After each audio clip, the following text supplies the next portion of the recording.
So I am incredibly excited to be here today. The last time I was here, which was about 2 years ago, the President of the United States stood in this room. So why did President Obama come here? It's because Silicon Valley is the center of innovation and technology for the world, and Plug and Play is the center of Silicon Valley. I'm excited to be here today because there has never been a better time to be an entrepreneur. And for every one of you here who has a business plan, bring it to me. We are ready to go. With that, I'm going to give you a quick overview of how millennials are driving a global revolution in resource efficiency and how that is changing the world's economy. I'm going to be as provocative as I can, and then we're going to throw it open to questions. Don't hesitate to raise your hands and ask anything you want. Let's have some fun. 30 years ago, California had some of the dirtiest air in the world.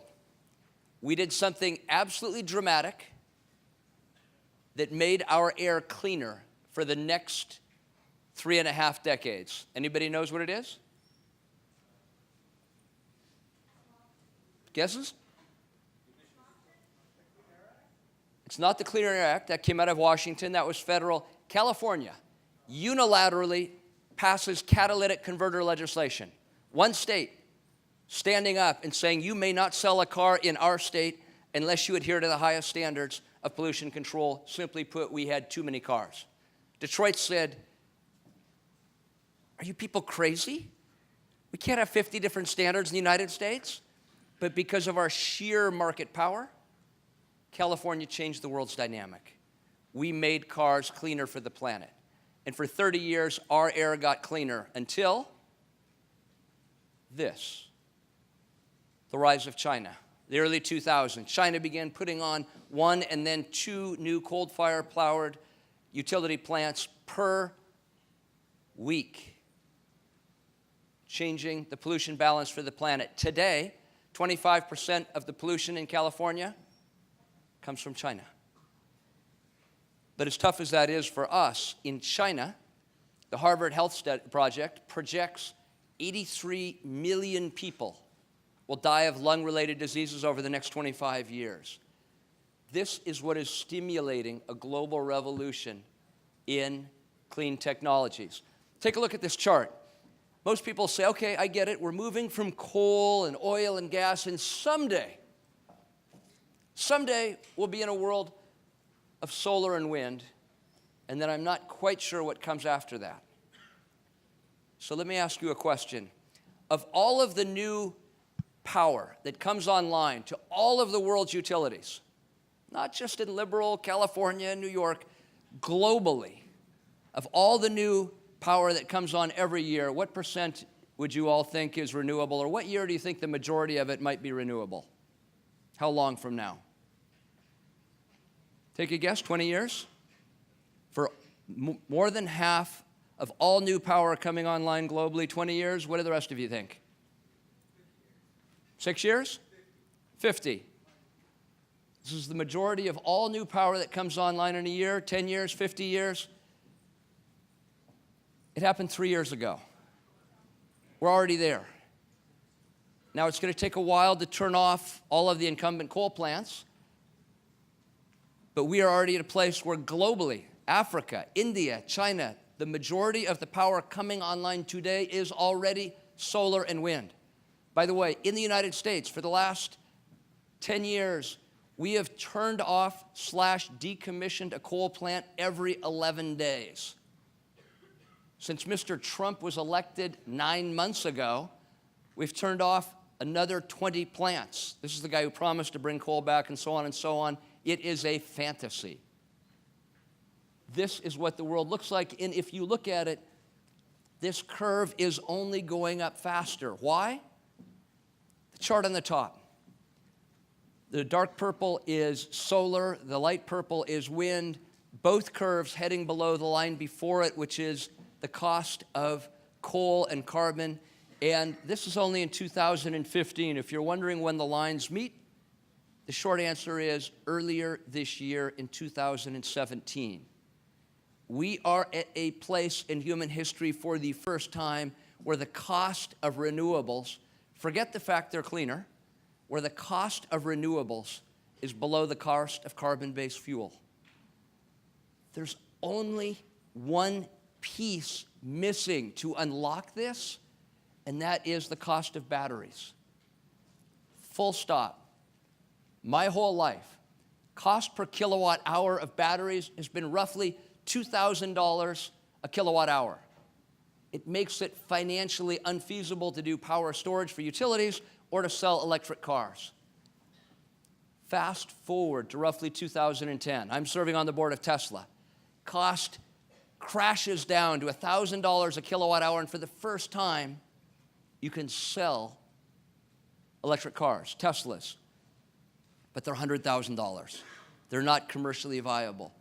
But that's when lithium-ion batteries are $1,000 a kilowatt hour. Look what happens, down 7%, 12%, 14%, until they come crashing down, and for those 5 or 6 years in the middle, it's a modest decrease. So where are we now in 2017? So full stop here, folks. You've got to understand what the slope of this curve means. What has driven us down here? Who knows? I heard it. Elon, commissioned to build the Gigafactory. Naysayers, oh my God, this car company, they're never going to make money. Tesla has a higher per-car margin than any car maker in the world. The only reason Tesla is not profitable, they've built a Gigafactory, driving the global cost of lithium-ion batteries down. Every one of us in the future will know what the cost per kilowatt hour of batteries is, just as every economist knows today what the cost of a barrel of oil is. And other firms are driving this curve down even faster. And Tesla will not be the only automaker making its own batteries. I am here to tell you, within 5 years, you will see more electric vehicles than you ever dreamed. Major nations are already going on record saying it will be illegal to sell gas or diesel cars in the future. Norway has said by 2025, no more gas or diesel cars. I happen to be Norwegian. There's only 5 million of us. No one cares. But India, there's 1.2 billion Indians. And they've said 2030, no more gas and diesel vehicles because their air looks like the first slide of China's air. England, France, 2040, no more gas or diesel engine vehicles. Legislation put in the hopper in Sacramento 10 days ago.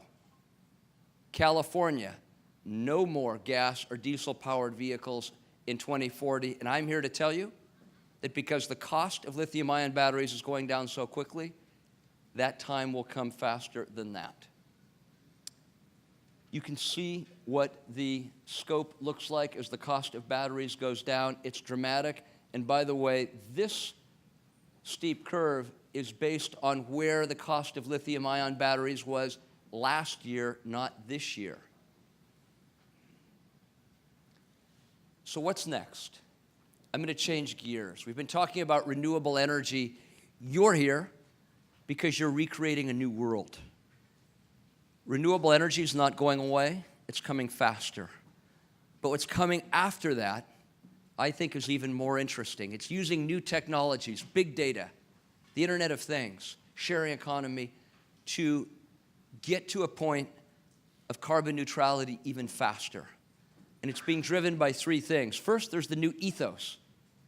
And that is in every industry on the planet, from utilities to car companies to manufacturing, if you are not disintermediating yourself, someone will be disintermediating you. Second, new customers.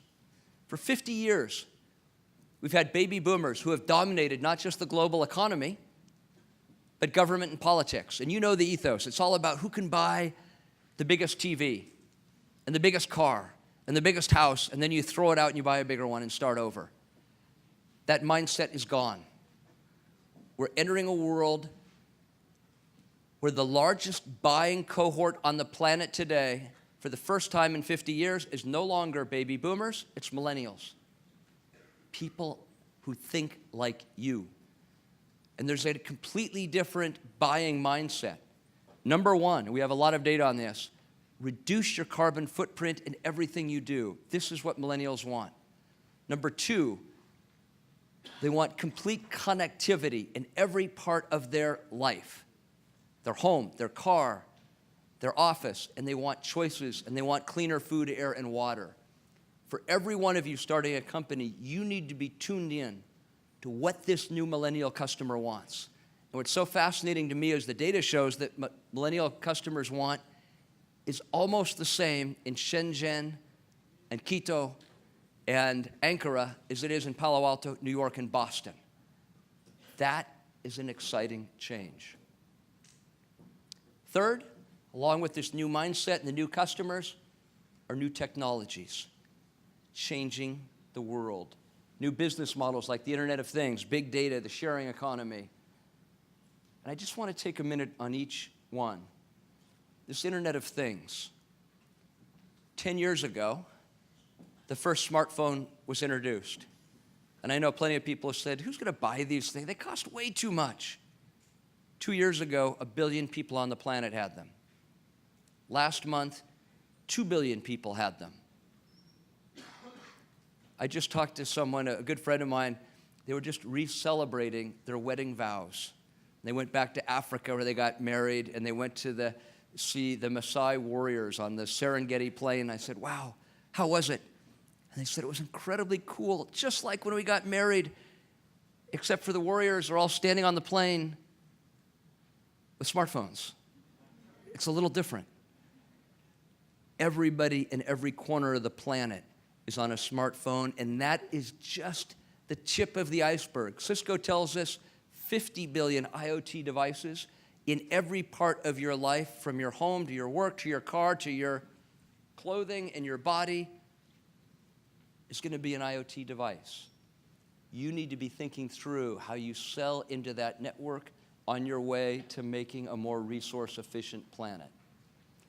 You'll see IoT in the home, and the biggest firms in the world are trying to get into your home, and it creates issues. Privacy and cybersecurity. These will be the new issues of the age. I might add, we need a new set of elected officials who understand what this new future looks like. Big data. You've got to understand that the ability to have the world's data, you're the equivalent of the Library of Alexandria in your back pocket, is an extraordinary concept. And one of the first things you'll see is completely autonomous vehicles coming sooner than anybody realizes. Even the president of Ford, which is kind of the laggard in the space, has said by 2021, they will put cars on the road without a steering wheel, brakes, or an accelerator. You know, you're worried about where the car's going, you want to leap in front and kind of turn the wheel. You're out of luck, there won't be a wheel.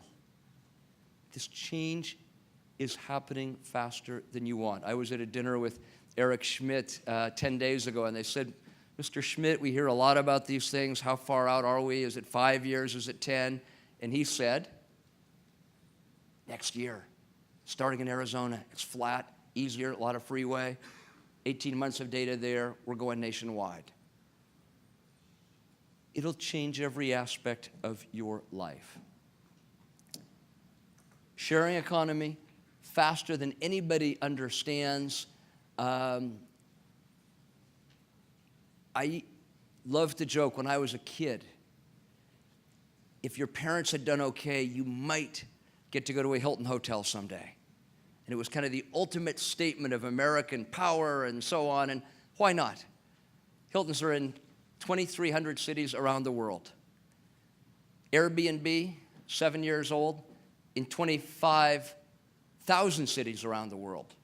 Hilton hotels, 700,000 rooms. Airbnb, 2 million rooms, and doubling every 2 years. But it's not just hotels, cars, it's energy as well. You will see something called blockchain used for peer-to-peer trading. that's going to change the way energy works in our lives, combined with electric vehicles, cheap power storage, with a two-way arbitrage. Get ready for the sharing economy to change energy as well. This is the future of mobility. This gives you a snapshot. People often say, is anybody making money yet? And the answer is, you're not only seeing billion-dollar unicorns here, you're seeing many of the most successful firms in the world right in this space you are on the forefront of. A number of these firms worth tens of billions of dollars today, and they're going global, and it's happening faster than ever. You should pinch yourself to be in the middle of this global revolution. This is just a quick snippet on Tesla, I had to say. I sat on the board of Tesla. We invested when there were 29 people sitting in a warehouse in San Carlos, California.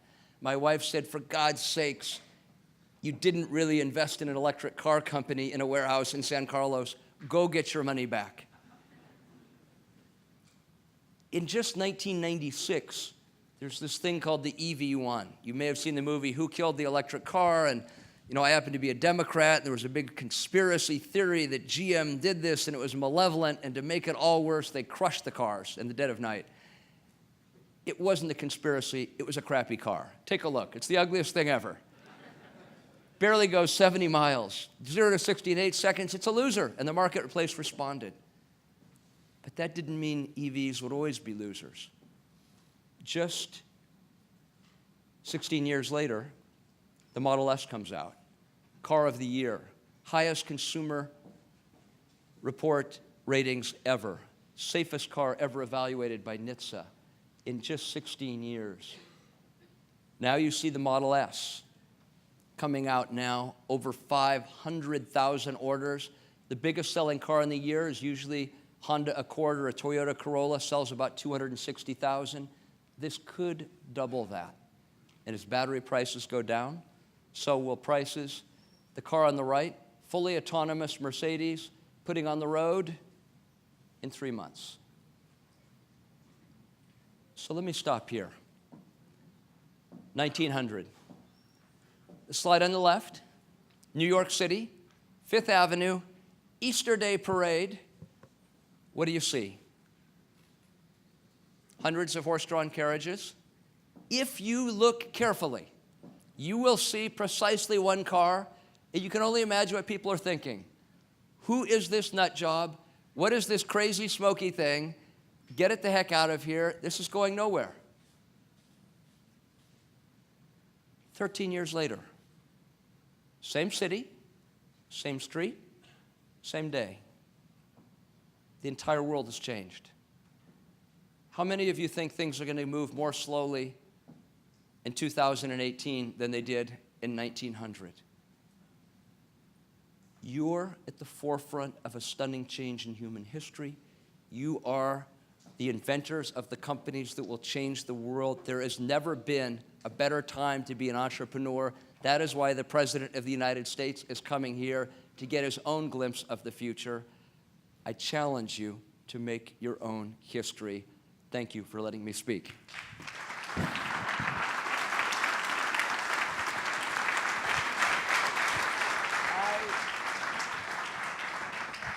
Real quick, I just wanted to say, this is going to be open for questions, and we have two lovely ladies running around, Samantha over there in the red, both hair and shirt, and Emiko right here. So please raise your hand and we'll find you, and you'll have some time to ask questions. Is that all right? Perfect. Don't be bashful. The more controversial, the better. And if someone wants to raise their hand and ask one, is that allowed, or do they have to write it down first? We've got one right over here for you. Over here. You're right. There we go. Perfect. Hi, what's the long-term solution to the limited supply of lithium, and what will that be, or what will that have on the effective cost? So as more and more car companies realize they cannot afford to do anything but build their own battery supply, there will be a push on lithium. Lithium is still one of the 20 or 25 most plentiful elements on the planet. A lot of people say, oh my God, the only place to get lithium is in Bolivia and Mongolia. What are we going to do? There are a lot of lithium mines right here in California today.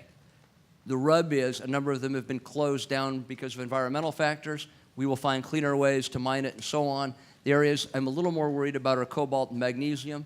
People around the planet are looking for alternatives now. I don't expect a real push on lithium in the next year or two. 3 or 4 years out, there's going to be a lot of work done on alternatives, and it could start to trend up. Every car maker in the world is thinking the exact same thing Elon is, which is we do not want to be dependent on someone else. And if you can produce lithium-ion batteries more cheaply, you will have a cost edge over competition. Other questions? Yeah, applied technology in regard to helping disaster relief in places like Puerto Rico. What do you see? So, an extraordinary thing. Tesla just delivered an extraordinary amount of batteries to help in a crisis situation. I think it is great. Tesla's offered to do the same thing in Australia. You are going to see more and more of that. Simply put, the power density did not exist at a price that was economically feasible. You will see this occur more and more often in the future.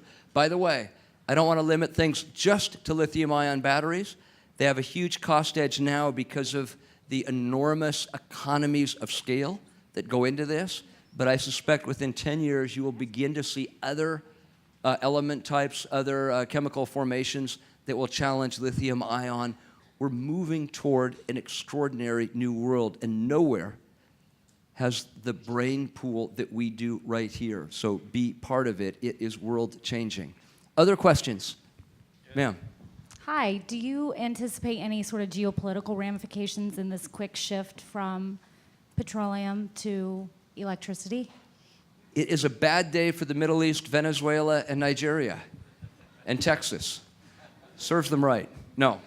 There are going to be all sorts of implications. The simple fact is this.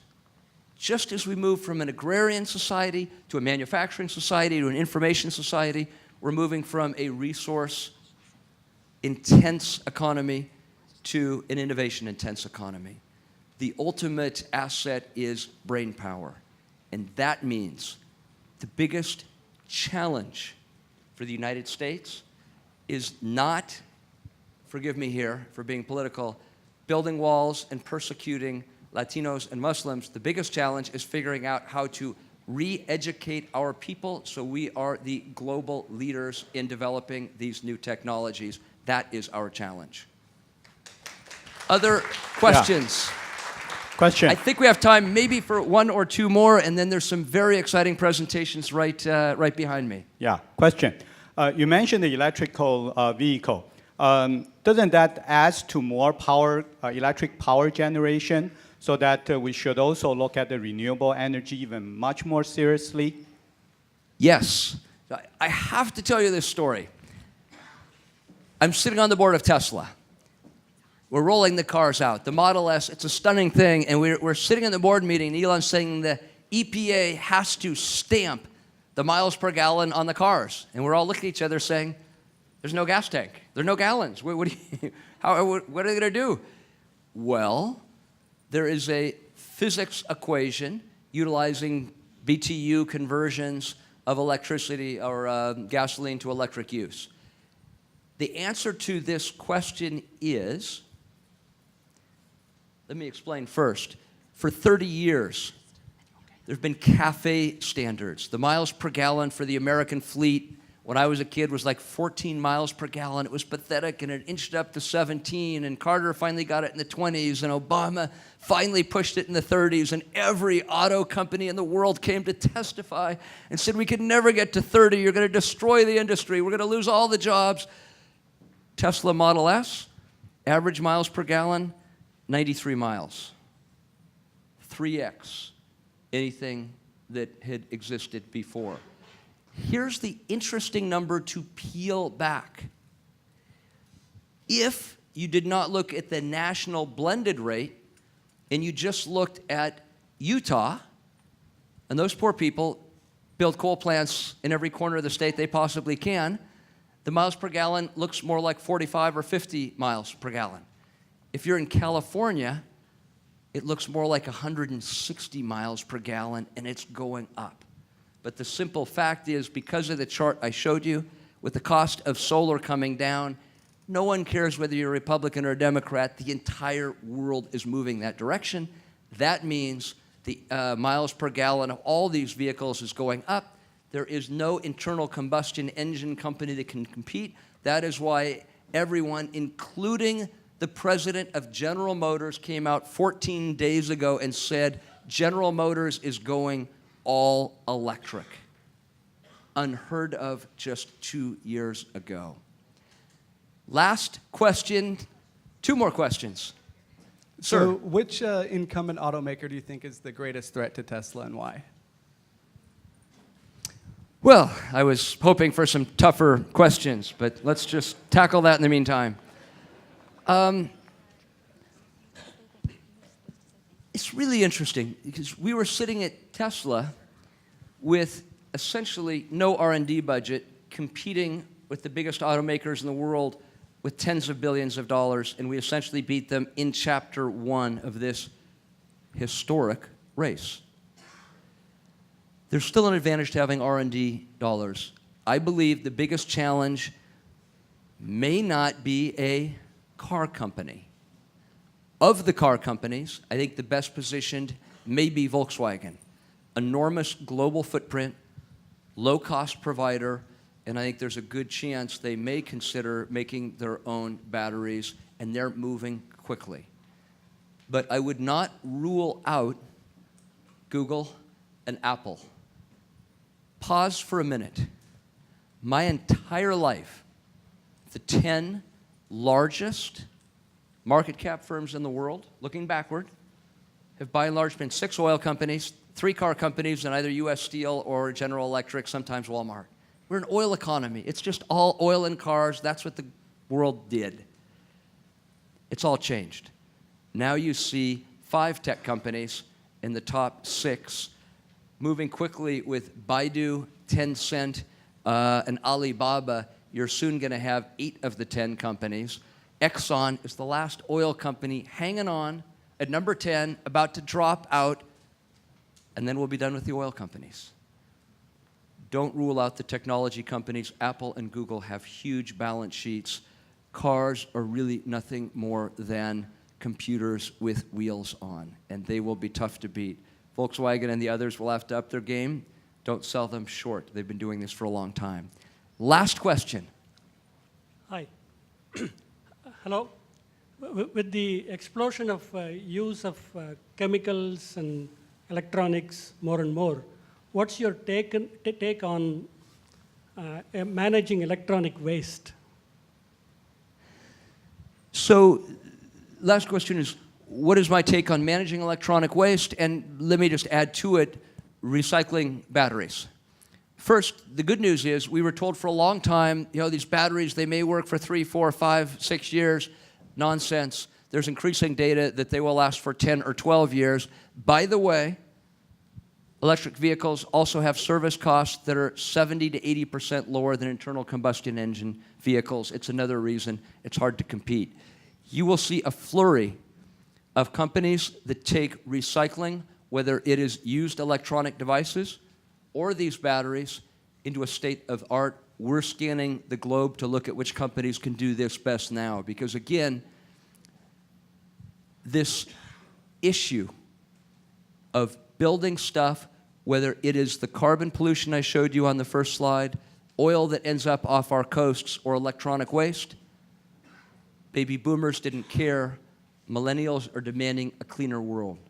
And for those of you who can invent the companies that provide a cleaner world, you will have found a way to create the next unicorn.